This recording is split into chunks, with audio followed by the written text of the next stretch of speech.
Chapter 34 the relation of depreciation and similar charges to earning power. तो इसमें author depreciation की बात करते हैं। सबसे पहले बता दूं आपको कि डेप्रिसिएशन क्या होता है। मान लो कंपनी कोई भी एसेट खरीदती है, कोई भी इक्विपमेंट मशीनरी खरीदती है प्रोडक्ट बनाने के लिए, अपना धंधा चलाने के लिए, तो वो बहुत महंगी आती है चीज। मान लो 10 लाख रुपए का एक इक्विपमेंट खरीदा कंपनी ने, जिसकी लाइफ है 10 साल, मतलब वो मशीन 10 साल तक चल सकती है। तो कंपनी या तो उसको 10 लाख रुपए को डायरेक्टली इनकम स्टेटमेंट से उड़ा सकती है एक्सपेंस शो करके, क्योंकि एक्चुअल में उसने खर्चा किया है ना, लेकिन उससे फिर अर्निंग्स बहुत ही कम हो जाएंगी, अननेचुरल लगेंगी उस साल के लिए। और दूसरा तरीका यह है कि कंपनी उसको एसेट बना के बैलेंस शीट पे रख दे और फिर हर साल उस वैल्यू में से थोड़ा थोड़ा घटाती रहे। मान लो कंपनी ने एसेट बना दिया बैलेंस शीट पे 10 लाख रुपए का, फिर उसकी लाइफ है 10 साल, तो हर साल 1 लाख रुपया डिडक्ट कर रही है अपनी इनकम स्टेटमेंट से 10 साल तक। फिर 10 साल बाद वो दोबारा उसे खरीद लेगी और फिर दोबारा जितनी लाइफ होगी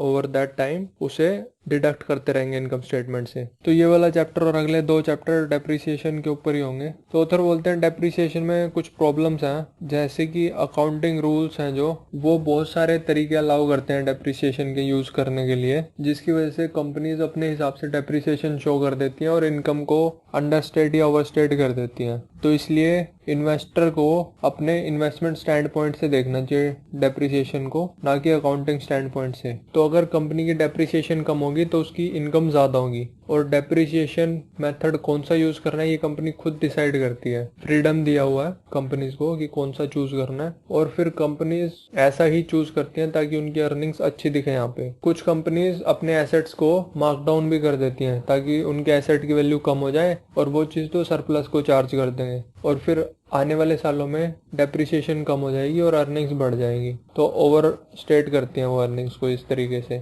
और कुछ कंपनीज एसेट्स को मार्कअप भी कर देती हैं, लेकिन फिर जो पुराने वाली डेप्रिसिएशन थी वही डेप्रिसिएशन तो इनकम स्टेटमेंट से डिडक्ट करती हैं, लेकिन जो एक्स्ट्रा डेप्रिसिएशन हुई मार्कअप करने से फिक्स्ड एसेट्स को, वो सरप्लस से उड़ा देती हैं। तो इससे कंपनी को डबल बेनिफिट मिला। एक तो डेप्रिसिएशन ज्यादा होगी तो इनकम स्टेटमेंट से पास होनी चाहिए थी, तो एक्चुअल में तो अर्निंग्स कम होनी चाहिए थी, वो नहीं हुई, तो यहाँ से भी वैल्यूएशन ज्यादा है। और दूसरा फिक्स्ड एसेट ज्यादा दिखेंगे बैलेंस शीट पे, तो वहां से भी वैल्यूएशन ज्यादा आएगी, डबल फायदा होगा। तो ऑथर बोलते हैं डेप्रिसिएशन का एक चेक ये भी हो सकता है कि जो स्टैंडर्ड इंडस्ट्री में डेप्रिसिएशन चार्ज कर रही है बाकी कंपनीज, क्या जो कंपनी हम एनालाइज कर रहे हैं वो भी वही चार्ज कर रही है। जैसे एक एग्जाम्पल लेते हैं, डेप्रिसिएशन रेट है 4% इंडस्ट्री एवरेज है जो बाकी कंपनीज चार्ज कर रही हैं, 4% डेप्रिसिएशन रेट चार्ज कर रही हैं, लेकिन जो कंपनी हम स्टडी कर रहे हैं वो 2% चार्ज कर रही है। भाई ऐसा क्या, तू अलग चीज यूज कर रही है, तो उसकी अर्निंग्स मोस्ट प्रोबेबली ओवरस्टेटेड होंगी। उसमें आपको डीप डाउन जाना पड़ेगा और देखना पड़ेगा कि क्या चक्कर है, ऐसा कौन से एसेट हैं जो इतनी धीरे डेप्रिशिएट हो रहे हैं जो बाकी कंपनीज के पास नहीं है, इसी के पास है। और ऑथर बोलते हैं फिर मर्जर्स के टाइम पे भी ये मैनिपुलेशन रहती है। कंपनीज अपनी डेप्रिसिएशन कम शो करने की कोशिश करती हैं ताकि उनकी अर्निंग ज्यादा दिखाई दे और उनकी वैल्यूएशन ज्यादा हो, और फिर उनकी शेयर की जो वैल्यू हो वो भी ज्यादा ही हो, ताकि जो भी स्टॉक एक्सचेंज रेशो हो वो हमारे फेवर में ही हो। फिर ऑथर बोलते हैं कई बार डेप्रिसिएशन कंसील्ड भी हो सकती है। जैसे एक एग्जांपल लेते हैं ऑथर, उसमें 2 कंपनीज थी, एक का एसेट बेस बहुत छोटा था, एक का एसेट बेस बहुत बड़ा था, लेकिन दोनों की डेप्रिसिएशन अमाउंट थी जो एब्सोल्यूट नंबर था जो वो सिमिलर थी। तो फिर डिटेल में जाके पता चला था कि जो बाकी की डेप्रिसिएशन थी उस कंपनी की जिसका एसेट बेस बड़ा था, वो ऑपरेटिंग एक्सपेंसेस में जो बाकी के लाइन आइटम्स थे उनके थ्रू भी पास कर देती थी, अलग से शो करने के अलावा भी। और एक दूसरे एग्जांपल में एक company constantly number of factories increase कर रही थी अपनी, लेकिन जो उसका प्रॉपर्टी अकाउंट था वो उतनी तेजी से नहीं बढ़ रहा था जितनी तेजी से उसकी नंबर ऑफ फैक्ट्रीज बढ़ रही थी, और डेप्रिसिएशन भी कांस्टेंट रखी हुई थी कंपनी में। तो क्या चक्कर था, तो डिटेल में जाके पता चला तो जो इंक्रीज इन एडिशनल प्लांट्स हो रहा था हर साल, वो कंपनी डायरेक्टली इनकम स्टेटमेंट से डिडक्ट कर रही थी, जिसकी वजह से जो अर्निंग्स थी वो अंडरस्टेट हो रही थी, जबकि उसकी एक्चुअल अर्निंग्स ज्यादा होनी चाहिए थी, क्योंकि जो वो नंबर ऑफ फैक्ट्रीज ऐड कर रही थी वो एसेट बनना चाहिए था और फिर डेप्रिशिएट होना चाहिए था, जिसकी वजह से उसकी एक्चुअल अर्निंग ज्यादा होती। तो फिर बाद में जब ये करेक्शन की तो उसकी अर्निंग्स डबल होगी, तो स्टॉक प्राइस भी डबल तो कम से कम होना ही चाहिए उसका। फिर ऑथर बात करते हैं amortisation charges of oil and mining companies. तो और रिजर्व्स और ऑयल रिजर्व्स जो होते हैं उनमें डिप्लीशन होती है। डिप्लीशन मतलब जो आपके कैपिटल एसेट्स हैं उनको आप कन्वर्ट कर देते हो फाइनल प्रोडक्ट में। तो डेप्रिसिएशन के केस में क्या होता है, जो प्लांट इक्विपमेंट है वो हर साल घिसता रहता है, उसमें आप रॉ मटेरियल डालते हैं और फिर दूसरी साइड से फाइनल प्रोडक्ट निकलता है, सिंपल टर्म्स में अगर बात करें तो। लेकिन इसमें क्या होता है, जो आपका कैपिटल एसेट है जो कि और है आपके, उसी को हम फाइनल प्रोडक्ट में कन्वर्ट करते हैं, तो उसकी डिप्लीशन हो रही है तो उसे डिप्लीशन बोलेंगे।